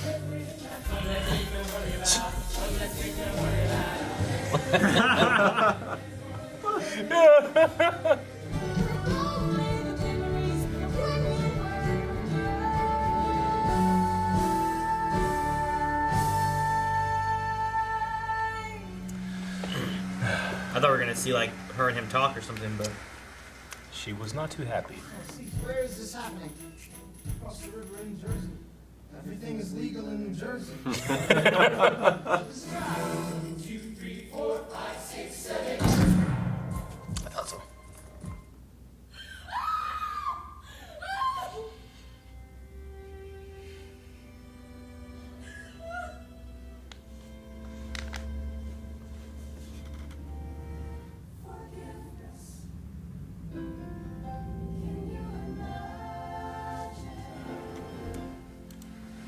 All right. Eliza's too good. Too good. She's just such a good person. You know? All right, that was a big chunk there. We had the third song of King George talking about the transition of power, how Washington is so large and everyone isn't quite so big, you know? But there's a cool little thing in there where Lin-Manuel Miranda, he was watching a a show about John Adams. And in the show, he meets George, King George III. And I think the show was filmed in 85, like it came out in 1985. So he has a little reference here. He's like, I know him. That's that little guy that talked to me. And in the show, like the guy that plays John Adams is really small. Next to King George is really tall. So it's just like a little reference to like, I don't know if anybody will remember this one show that I watched like in the 80s of when that happened. I'm gonna put that in the there. So it's a cool little thing. We had the blackmail thing come back up. The Reynolds pamphlets and stuff being released. Yeah. They thought it was just embezzlement. Which I guess I get that, I guess, where it's like, well, if I don't want Burr to bring this about and then the information gets spun one way, I'd rather control the release of this story the best I can. Yeah. So he released those, I guess, to try to control that and get ahead of it, rather than, Burr could have just used it as slander against his name, and there's truth to it. Yeah. But he could have said it one way, and it could have totally maybe blown up a different direction. And he knows that Burr will literally sit on it for a very long time and use it way later. He's not going to go out right now and do it. He's going to do it when it's the best point to do it. And it could be something very crucial that it's better to do this now rather than that being ammunition that he uses to sway votes or change something important later on. Yeah. During that whole segment, though, with all that happening and stuff, I love the eye of the hurricane kind of moment there with what they're doing with him kind of standing in that area that doesn't move, and then other people around him. It's a mixture of items, paper and chairs and stuff like that too. But then it's also Reynolds and Burr and problems and stuff just circling around him in his life, and he just feels like he's in the center of this quiet eye of all this stuff that could be problems and stuff that's popping up. It's another one of those things that so many people say, when you just listen to the album, it's good. When you watch it on Disney Plus, it's good. It's nothing compared to being there in person and watching them do that live in front of you, I think that's probably one of those moments, because even with watching it here with cuts and stuff, it still doesn't feel as what I imagine it feels like to be in the front row watching that happen, And then, we did lose Philip. Yeah. And another duel. And I like the way they do that too, which is another one of the circle things where they get a lot of play with this. They're utilizing it's great to have they can be center stage crying over his death and then not moving and also not having to fade to black to move stuff out of the way. Yeah. They can move it slowly while they're there crying, and it doesn't seem to bother because they don't have to move. They can act there. And then as they get to the left of the stage, you have Angelica come out to the right. Yeah. And when the attention is drawn naturally this way, then they can move off stage. Yeah. And it's just a nice way of being able to have this motion on stage and also not have motion on stage to clear it or to add to it or to, I don't know. There's lots of uses they do in that. They do. A lot of what I'm really liking is just the way the production of it is done. Yeah, it all happens all in front of you. It's not like a curtain comes down, they do a scene in front of the curtain, and they have stagehands changing things up. Yeah. It's all happening here. What you would normally have in a lot of that would be they would cry, and there would be that, and then it's okay, we go black, get everything we need to get off the stage, get what we need to back on the stage, bring it back, and now Angelica's there singing. But instead, you can have Angelica walk to the side while this is all being moved off, and then while you're naturally drawn to her from the lights and everything, that can then move away, and it's great. Yeah, I mean, the way they chose to stage this show is they would just bring the furniture, a table, some chairs, maybe a cup, They just use a couple props, but they don't make these giant sets. The only thing they have is this kind of colonial alley New York area, and the only thing that's changed from Act 1 to Act 2 is during Act 2 in the 30 minutes or whatever that they have the real intermission America literally builds up and they add another 20 feet to it.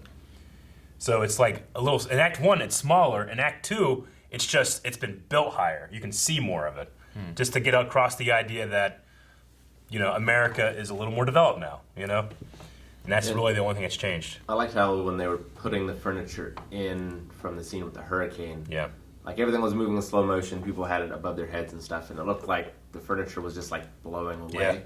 Yeah, they did. It was they were lighting him from the top, so he's literally the eye of the hurricane, and all this is just kind of blurred. Yeah, but besides just having objects, you have almost issues. You have the Reynolds wife. You have Aaron Burr, which are I feel those are especially those two are two big things that are problematic in his life that are spiraling around him, and he's in the center waiting for those to hit. You know, like that's kind of like what they're pushing at story-wise too. Mm-hmm. And you were right.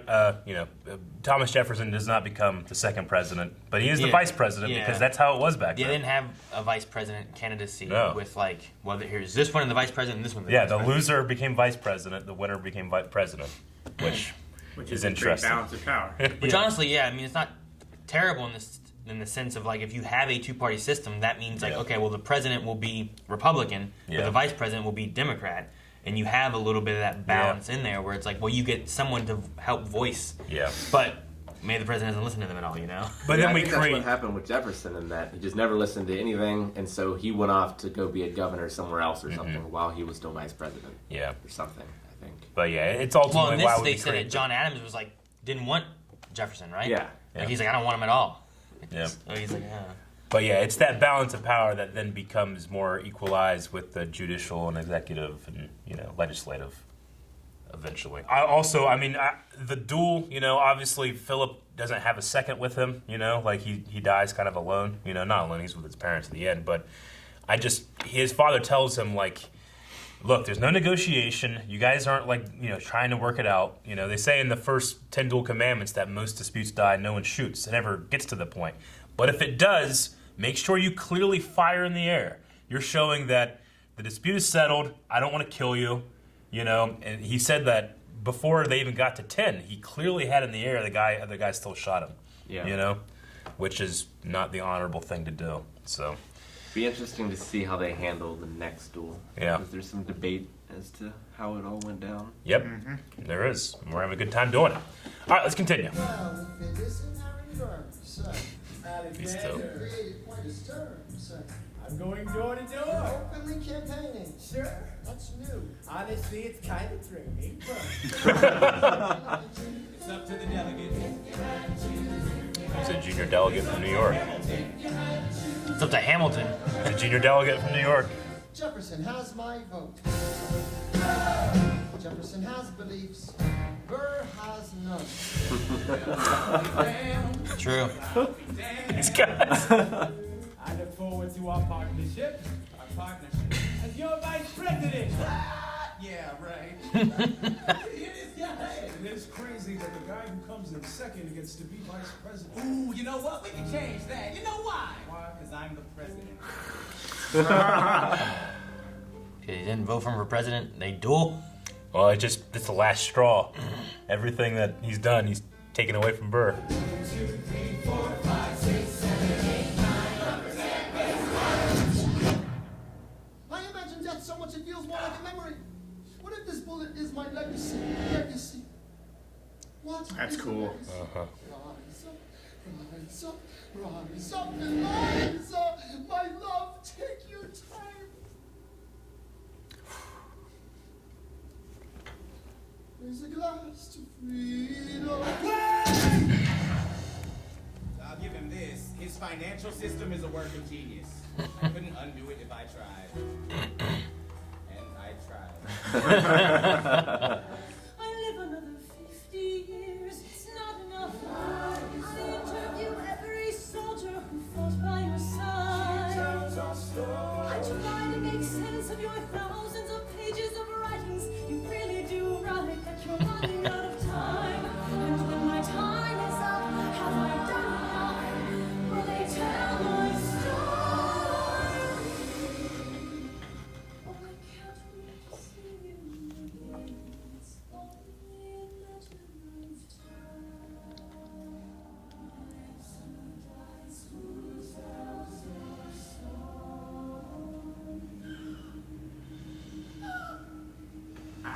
So what did you guys think of the last part there? I mean, the thing I liked the most was during the duel itself. It has a mixture of I always like the way that spinning stuff goes, but I also like the way it's life flashing before his eyes, and the way they have he sees Lawrence, he sees his son, which is also the same person. He gets back on the soapbox. He sees his mom. It kind of flashes, and the way the song goes too. It has elements of various songs throughout. It does, but the Rise Up song, and it has it just has elements of what they've told of his story the whole time. Yeah, it's a great way of having it all happen at once because there's no music, there's no song happening. He's just like hitting all of these beats without a melody. Yeah, and it's like it's happening all at once. It really feels like a light flashing before his eyes when he knows he's gonna be shot and he's thinking about all these things, and it's also doing it through the songs they've had by reminding of elements throughout this show. So that whole thing is done really well, and I like kind of the slow motion effect that they do with a lot of that at the same time with like the bullet going, and then you also have random people, but you have people like the one guy who's like holding like this for 2 minutes, just don't move. Just amazing core strength to do that. Well, he's a dancer. Yeah, the easy thing of all the dead people are just in white. Yeah, exactly. Yeah. Which is how the whole show starts out with too. Like we start and you're thinking like, well, who's singing here in the beginning? We don't know these characters yet, but like Thomas Jefferson is actually singing, even though in Act 1 he's Lafayette. It's the same thing with Adams. He's not playing Hercules Mulligan there, but in this final part, whenever they talk about I interviewed the soldiers, it is Lafayette and Mulligan behind him, saying she tells our story, Yeah. So I love the way they can go back and forth. I mean, Lawrence and Philip, literally, he just spun around and he was a different character, Rick, what'd you think of the duel? I liked it. The sources conflict as to whether or not he aimed to miss. They do. Yeah, the key here is the glasses, right? Burr says he's wearing his glasses. Why would he do that if not to take aim, to be able to see me well? But the other side is that he put his glasses on to see Burr's face, see if he was really going to shoot or not. He just wasn't sure, He's like, are we going to do this or not? And did he rise up? But you can see that the bullet comes out while Alexander still has it leveled. And then it does all that stuff. And then when it goes back to when he first shoots, he then puts it back up. So they're not putting the blame on Burr necessarily either. He shot while it was up at him, I feel like I'd shoot up at 8. Yeah. 1, 2, 3, 8, boom. Yeah. And they'd be like, what? And they turn, and I'm like, oh, the bullet's up there, I'm not dead. Yeah. He shot in the air, and then just hold your hand up. I mean, that's the thing. You have no idea if the other person's going to do it or not. Yeah. But if they do, what happened, his son was killed. He clearly did it, and they still killed him. Yeah. So you want to be, all right, well, I don't want to get shot. I got to kill this guy or I got to put it up. I can be the honorable one, but if he's dishonorable, I'm just fucking dead. Yeah. So it's and the thing, too, is if you wait until 10, for me to do that, I'm going, well, what happened? Oh, man, I might shoot you. I guess, yeah. I mean, you could go like this, I suppose. But... Yeah. I mean, it's like the ultimate thing of game theory, right? It is. If neither of you shoot, you both win. Yeah. If you bury the hatchet. You can both lose. But if one shoots and the other doesn't, then yeah. Yeah. It's that one. It's that one where it's what was the game we were playing? Maybe it's that monster or murder party thing, right? Where it's there's a bunch of money. If no one takes the money, everyone lives. If one person takes the money, the other one, Yeah, I get you. Yeah, that's game theory. Yeah, that whole thing. Well, which one do I do? Do I trust that no one's going to take it? We need to find a way to incorporate this into Blind Way when we duel each other, when we have disagreement, but it's like Smash or something. Isn't that what we do with Smash? Yeah. Wasn't that the idea? There's no way to simulate the, you both put it up unless you both I guess lose a stock at the beginning. No, what you do is you charge up the Warlock Punch and I charge up the my charge, and you just see who goes first. I guess so. Or if you change directions, or if you cancel out of it. Yeah. We had some great stuff here at the very end. Hamilton choosing Jefferson over Burr because he's one of the delegates. I think fits with what they've given us for the whole story of so since far. The first interaction. Yeah, it was just so far. Yeah, since the first interaction, everything that Burr talks about, and even his campaigning. His whole thing's don't let him know anything. Yep. Don't have a stance, and then you're open for anybody. If you don't know what I stand for, I could stand for what you want. But if you have no stance... The people are well, I mean, Jefferson, he's he's with France, and he has all of these hard stances. This is the moderate, Yeah. But is he really moderate, or do we just not know what he really means, or what he believes? Does he believe anything? Or does he not want anything, and then he does nothing, you know? Or does he do something that you don't know? Yeah. So, I like that he's well... Here's the, it's that evil, Yeah. I know Jefferson, what he stands for. He stands for these things. I'm going to go for him versus Burr, who either he could do anything. Yeah. And I don't know what he could do. But I mean, it's a thing in debates. when I'm on one side of the debate, I try to think, okay, is the other person on the other side of the debate, are they debating honestly? Do they really believe this, and how hard do they go for it, you know? There's a certain level of respect you can have for somebody that does that, as opposed to, you know, like, I don't think it's an incorrect answer to say, I don't know, but to willingly just not give your opinion on something, to stay out of it, you know, that in our world today, there's so many things where people will tell you that silence is violence and some stuff, you know? Like, you need to speak up because no one's speaking up, you know? Well, yeah, Jefferson. It's also the thing, like Aaron was saying before, like, if he doesn't stand firm on any policy, well, he could be, you know, what I want. He could have the policies that I would be interested in. But the idea in our minds is that, oh, he doesn't want to tell me what he stands for, which means I'm probably not going to like it. Yeah. Which means I'm not going to vote for him. I just love that what Hamilton focuses on is that he knows, he disagrees with Jefferson about everything. So the possibility of what Burr knows, maybe he agrees with him on one thing, you know? Yeah. And he disagrees everything here, but he respects the guy that has passion for it. Well, Jefferson does the thing that Burr would never do. He leaves the government so he can run for president. Yep, he does. And can you imagine a time in American history where presidents didn't campaign against each other? I cannot. No. Yeah, because there was a big deal that he was openly campaigning against Jefferson, right? Whereas, like, so they just ran but didn't say anything? Is that what happened before? They would put themselves up, and then, like, people would decide because of their policies or their reputation, you know, things like that. It was more word of mouth rather than broadcast. One of the reasons we have the Electoral College is, in the beginning, people, they didn't really trust, I mean, everybody should have a vote, yes. But not everybody's informed. You have to wait until a fucking guy on a horse gives you your news, you know? Like, do you know who Jefferson and Burr are? Fucking half the people, I don't know anything about these guys, you know? So they didn't want to have an uninformed vote, so they created Electoral College for this to happen, which is, you know, like, it's similar to, like, Hamilton gets to be one of the ones that decides. Yeah, and it makes sense of, like, well, if you have, and back then, too, like, one, there were fewer states. You know, two, like, as far as information being available for anybody, getting votes in and getting them at a reasonable manner, like, it takes so long to get anything. So to send a couple people, you guys go find out, we're choosing you guys to go vote for us, is like a much better method, I think, at that point. But nowadays, like, you can get so much information, everyone can see anything, you get it now, you know, like. Despite what some people think, it's far more transparent now. Also, it's just a matter of, like, it almost lets land vote, which was part of the thing too, where, like, back then too, you know, Burr himself was walking around like, ladies, tell your husbands to vote for me, you know? He's not campaigning for their votes. He's not. So now it's more available. Although there was a, who was it? Was it New Hampshire or Vermont? There was one of the states early on that, due to a state constitutional, like, error, it allowed women to vote. Really? And then a few, like, after some years, whatever, they did some stuff and ratified some things, and then they lost that ability to vote. They lost it. Gotcha. But there was one state where women were allowed to vote. I forget which state it was. Huh. I didn't know that. At one point, they had, like, what's the 1/5?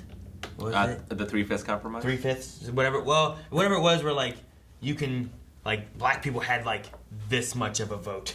But it wasn't a full vote or something. It's like 2/3, wasn't it? There was something. I forget what exactly it was. It was 3/5? 3/5. Okay. Yeah. So whenever they had that, like they had, like, a little power, but they weren't equal, you know. And they even cover in here, like, all men are created equal, but they were talking about just white men that own land, you know. They weren't talking about women. They weren't talking about black or anything. It was just But they do kind of give Hamilton credit on credit. On credit, yeah. You know, I mean, his financial, you know, system that he set up still applies today. Yeah, it's hard to imagine, you know, a world power without it. Yeah. Because you just would have had, like, city-states almost, And rather than a united nation with, like, money that can have a military. I like how Jefferson's like, I couldn't stop it if I tried, and I tried. And I tried. I tried. Yeah.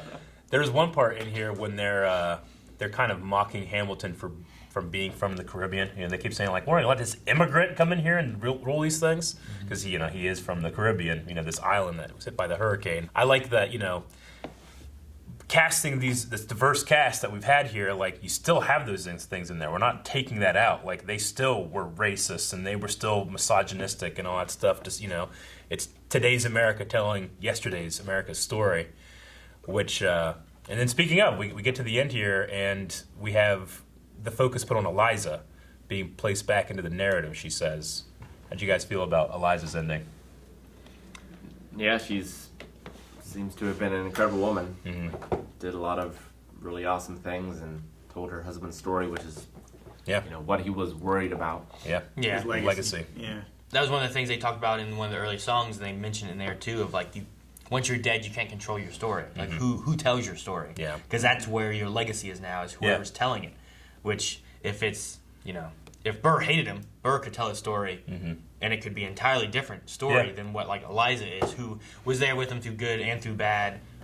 But like, I like how, like, I didn't know she was involved with the funding for the Washington Monument and everything. So that's because Hamilton looked up to, you know, Washington. I imagine, you know, it's still kind of related to him, but kind of indirectly. And we but know the orphanage is a nice one, because like him being, his father was gone, his mother died when he was young. Burr comes in and narrates, calling him a bastard orphan. Every fifth of the way through the show, he comes in and says that, and then, you know, she creates an orphanage in his name. And it's still around today, actually. Huh? Wasn't Burr an orphan? Wasn't that one of the things he said early on? His father died, but he wasn't a bastard. His parents died. He wasn't a bastard. His parents died early, but he finished college in 2 years before they died. Like, they were both sick, I think. And, like, it was my parents' dying wish before I passed, is what he said. So that's why he was able to finish college so quick. Yeah. But I mean, Alexander was an orphan much... At the age of 12. Yeah, much younger. Like an orphan, not when an adult. he was 10, his mother died and his father was gone, I think. Yeah. Or somewhere in that range. It was His father left, and that's why he was reputed to be a bastard. But even Burr has that line in there, like, I will not allow him to make an orphan of my daughter, you know? Like, because that's an issue with him, too, you know, not having parents around when he was a young adult. What do you think? Burr talks about being the villain of the story then, too, there with... He does. Which I don't know how vilified he was made after the events or anything. Because, like, I feel like Hamilton had a little bit of back and forth with, like, his popularity in the beginning anyway, but then also, like, after the pamphlets, it seemed like, boy, is he still really part of this, or is he not, or what's going on? And then he was a deciding vote for the election, so I was like, well, he's still in there somewhere. But yeah, I mean, you have people who see them as hero villains. Like, imagine today if Mitch McConnell and Nancy Pelosi had a duel and one of them killed the other. You know, like you would see some people. Why do we get rid of that? It's because people abused it. Well, we could televise them and stuff, Like, you know? Wasn't Andrew Jackson Well, see, the thing now is killed like it's the way weapons. Andrew Jackson killed so many people. he killed so many people. I think the rule, if that still existed, the ruling should be like they still have to use the same guns they used then. Because they're so inaccurate. Yeah, you're not allowed to use fucking any of the stuff now. You don't get allowed you don't to use get like a target match pistol. Or you don't something. get 8 bullets in your clip. You know, you pack it. And you get one shot. Yeah. You know. And, Don't throw away. Don't throw away your shot. yeah, that was another one like that. You know, the rise up, even the last talk with Eliza that he had before he had to leave for Dawn, they tossed in the what was it? There was the one song that she had. There was Helpless, there was... And then there's like the You Know, or something. It's his third time also saying, I imagine death so much it feels like a memory. He's done that 3 times now, too. So, I like, and most, especially musical plays, a lot of them do that. And most music does that in a sense where, like, if you look at Star Wars or Marvel or something like that, typically you'll have, like, here's the theme of this, but then they take that and they usually kind of implement it into, like, these little, like... Yeah. You want to have it like culminate, like the great plays do that. One of the best things that Avengers could have done, like I love the Avengers theme, but if they would have had like an actual like here's the theme of Iron Man, the theme of Captain America, and all that, and then you somehow can like combine those for the Avengers theme, like that would have been a really cool thing to have done. No, I agree. And lots of stuff does Game that. of Thrones themes did. Yeah, like Star Wars does a lot of that kind of stuff usually with John Williams. Star Wars did that. John Williams did that very well with Rey's theme, or the Skywalker theme into Rey's theme. He layered them on top of each other, you know. But yeah, I mean, musicals are known for that. I mean, Phantom of the Opera does that at its crescendo, its climax at the end, like beautifully. We're like, you take these separate and they still, put them together, they still work. Like they were made to do that, But yeah, what'd you guys feel about Eliza's gasp at the end? Because it's a question a lot of people have. Like, why did she gasp? And Lin-Manuel Miranda has never answered. He's like, he wants people to. Why is she gasping? Because this kind of was like her last moment. Yeah. Before she went to meet him. Mm-hmm. She talked about meeting him. Said that she lived 50 years or whatever. And yeah. So like, could it be that she was dying? Could it be that she was seeing them again? Mm-hmm. Could it be, I don't know, is there some other moment in America that happened that maybe... Could it be that she finally found those letters to her sister? Yeah. I mean, yeah, some of the big ones, there's like she sees Alex again in the afterlife, or Philip. One of the ones that I really like is that she sees that at the, this story's about Hamilton, and telling the story of young America, and it ends with telling her story, which the theme of who lives, who dies, who tells your story, she was the focus at the end. And, like, that would probably be a pretty big deal to her. Like, I can't believe, like, I told everybody else's story, but the thing I'm most proud of is the orphanage, and that's what finishes out the show. Like, so people like that's a pretty good theory. And I know that, like, so what's the theory? The theory is that she is seeing that the show Hamilton has happened, and that she is the ending of it. Like, she gets to be. Oh, okay. She gets her story told, not just she tells the story of others. So that's like one of the theories. But there's no real concrete answer. I just always think it's an interesting part of the show. Yeah, because like a lot of the stuff that she did in her years could be what's allowed this to happen. Yeah. The story she's telling, continuing Hamilton, could be coming from Eliza's letters or the history that she was setting in there. I mean, because Hamilton, he's one of the founding fathers that does not live very long. After he gets shot by a vice president, but she lives another 50 years doing all these things to continue his legacy, so that he's not thought back as just, oh yeah, that guy that fought in the war was Treasury Secretary and then had sex with some girl and told everybody about it, and then got shot. Yeah, it's a really great work because it feels like classic theater, in that it's telling you a story that everyone already knows. Kinda, yeah. Or at least, like, hopefully most Americans I know it. Most of the story. I know bits and pieces. But. Like, it'd be interesting with a lot of classic theater, because everyone knows the story, there's all this, like, foreshadowing throughout. Like, if you look at Shakespeare's stuff, like, you go way back and you see... Like, there's always threads throughout of, like, warnings and foretellings and all these things. Like, this is going to happen, this is going to happen. And it's the same with this. But it would be interesting to see someone who doesn't know the story. Yeah. And, like, what they think is going to happen. Well, I mean, they kind of take that away a little bit depending on elements because, you have Burr just being like, I shot him. Like, you have a few elements like that are just set. They do, but the way he does it is he makes it sound like he's defending himself. As if he's being accused that he didn't do that. Like, the way he says it, like, no, he was wearing his glasses, He's angry about it. The cool thing that happens now in history classes, because this became such a huge cultural phenomenon, is that history, when they get to the American Revolution stuff, we'll be like, all right, guys, we're watching Hamilton today. And they watch it for the whole class, and then they spend the next 3 weeks, all right, what was right, what was correct, what was wrong, but these kids already have in their mind, they have this contemporary soundtrack, they have these characters that they can see and watch, and then they can be like, oh, okay, well, Hamilton actually didn't do this, but he did do this. And they use it as a base to teach about the Revolution and the beginning of the country. I mean, it's a great, like, mix of classic and contemporary. I don't think I would show the whole thing in a class. I think that would be a waste of time. Mm-hmm. But I do think that it's a wonderful way to get people interested in it. Yeah, which, I mean, a lot of Broadway shows have done that. Like, Fiddler on the Roof famously was, like, created to, one, get people back to going to Broadway, but two, to, like, show this, like, certain time, this certain place with Jewish tradition, Like, it did that as well. Well, what are some of your favorite characters in Hamilton? The King.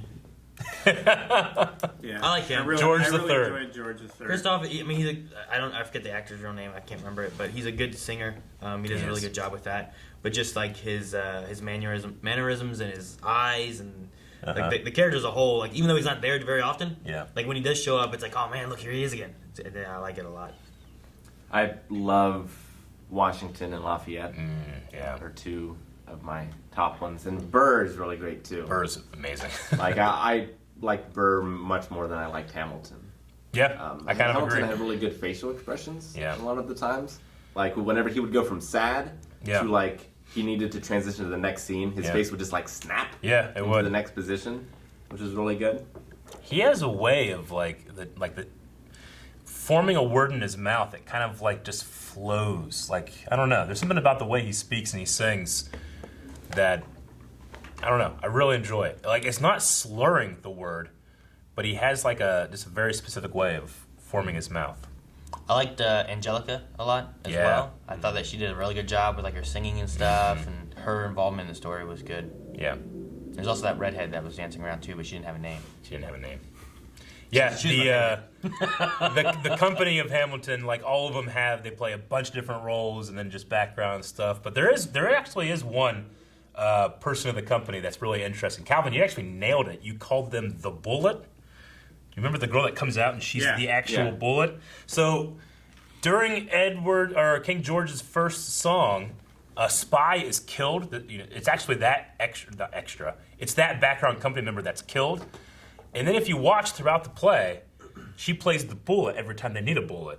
And every time she like significantly interacts with somebody, like not every single person, but she ends up being like almost a harbinger of death. Yeah. So they like the fan theory that Miranda has kind of confirmed is that she's literally credited as the bullet that brings death. Like she's the one that Philip flirts with right before he dies, and like it's just really fun to rewatch the show and try to watch specifically that girl and what she does after she's killed.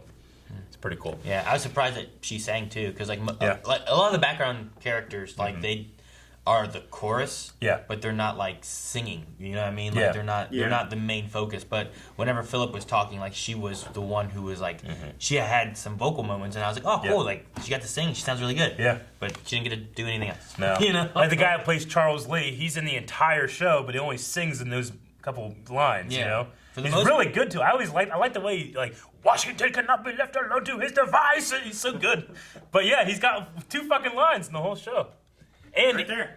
See, the thing I like too is that Charles Lee in his duel, the first duel that we saw, Aaron Burr was his second, and then Burr has a different guy as his second, but it's played by the guy that plays Charles Lee. So like, again, another one of those like kind of role shifts. It was Van Ness? Something like that. Van Morrison. What about you guys? Calvin, favorite character? Lafayette and Franklin were really great. I really enjoyed them on screen. The King also, obviously. Yeah. Just because he's... Lafayette really and comical. Jefferson, you mean? Huh? Did you mean Jefferson? Franklin. Who's Franklin? Sorry, yeah. Okay. Thomas Jefferson. Okay. Yeah, I was saying, I'm Gotcha. like, Franklin. Who was Franklin? What? When they mentioned Ben Franklin, but no, yeah, Lafayette and Jefferson. David Deeves? I can't remember the actor's name. I really enjoy him.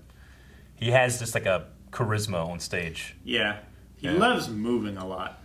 Oh, yeah. When he's the focus. Yeah. Like, he really draws the focus when he needs to be the focus. He does. Cool. He can just like, you can tell what he's feeling in 1 second of his movement, you know? I love his like interjection of words with like when they get the letter and they're reading out loud, he's like, what? Like he's getting over with different things. I like when he does that kind of stuff, because that part, he brings a little bit of levity to some things too, and it's fun. Yeah. It's also mirroring... And his back dancing when- around. Yeah. When Hamilton originally read the letter, it was like, fuck. Yeah, but there were a few times when he did that kind of like what kind of moment whenever something was going on or another. After Hamilton's like, Jefferson has beliefs, Burr has none. And like him and Adams come out and they're like, well, I'll be damned. Well, I'll be damned. Then you have Jefferson and Burr and sometimes other people too, but whenever they're like ragging on Hamilton, they'll do it in a Caribbean accent. Yeah, exactly. Yeah. Do you guys have a favorite song of all the songs? Probably can't, you don't know the titles, but I mean, doesn't it, whenever you start, I did this too before I started really paying attention or watching it a bunch of times. I would do King George's song, ba-da-da-da-da, and then I would go into the How I Met Your Mother song. Yeah.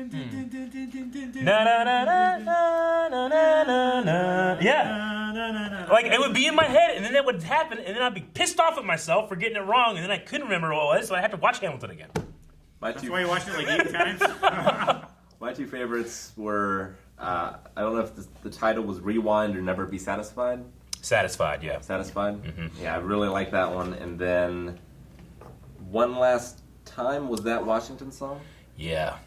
Yeah, that was a good one. During he had that really good, like especially that one note at the very end where he just They famously, the company of Hamilton was invited to the White House to come and perform certain things in front of Obama. You know, there's a big viral video too. You can go check it out. It's fantastic watching Obama and Joe Biden and Michelle like watch Hamilton.